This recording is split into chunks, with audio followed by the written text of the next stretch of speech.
सरीगाम भीलाड़ में चोरी की नीयत से आई गैंग का आतंक, हमले में युवक की गई एक आंख, क्षेत्र में दहशत का माहौल।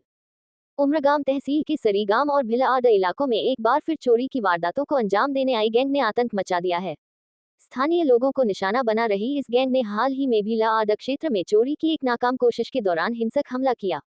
इस हमले में एक युवक गंभीर रूप से घायल हो गया, जिसकी एक आंख चली गई। ये घटना बेहद दुखद और झकझोर देने वाली है। फिलहाल भीलाड़ पुलिस के साथ जिला पुलिस की अन्य टीमें भी इस गैंग को पकड़ने के लिए सक्रिय हो गई हैं। पीड़ित युवक ने पुलिस प्रशासन से शीघ्र कार्रवाई की मांग की है। इस घटना के बाद पूरे सरीगाम और भीलाड़ इलाके में भय और असुरक्षा का माहौल फैल गया है। लोग अब रात के समय बाहर निकलने से भी डरने लगे हैं, जिससे सुरक्षा व्यवस्था पर गंभीर सवाल खड़े हो रहे हैं। पुलिस द्वारा फरार गैंग के सदस्यों की तलाश में सीसीटीवी फुटेज और खुफिया सूत्रों की मदद ली जा रही है। ऐसे में स्थानीय लोगों की सुरक्षा को ध्यान में रखते हुए अब कड़े कदम उठाना समय की जरूरत बन गया है। आज रातना 2:30 वाग्याની ઘટના છે।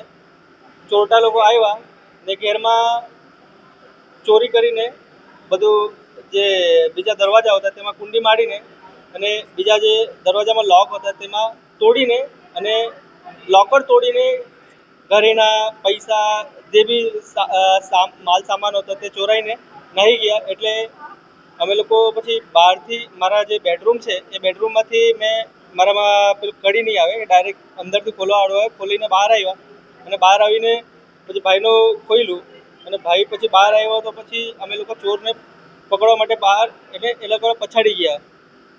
હવે પછાડી ગયા પછી એ લોકો દેખાયા તે બાજુ પાણીના ટાંકી પાસે એ લોકો કાંઈ ચોરી કે એ બધું હરકત મળી એટલે ત્યાં અમે ઊભા રહ્યા અને પછી બૂમ મારવાને ચાલુ કર્યા। પછી બૂમ મારવાનું ચાલુ કર્યા ત્યારે હું એ લોકોએ પથ્થર મારી, પછી પથ્થર મારવાનું ચાલુ કરી નાખી એટલે અમે દોડ્યા એના પછાડી।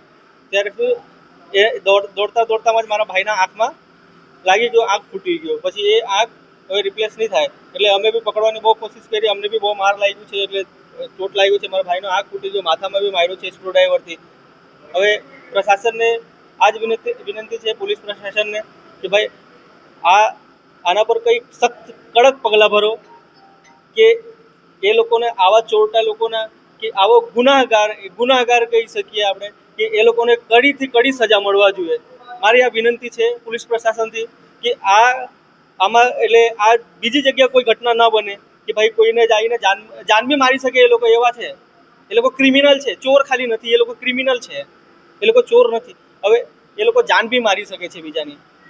તો પોલીસ પ્રશાસનને આ મારી વિનંતી છે કે આના પર કડકથી કડક પગલાં ભરે।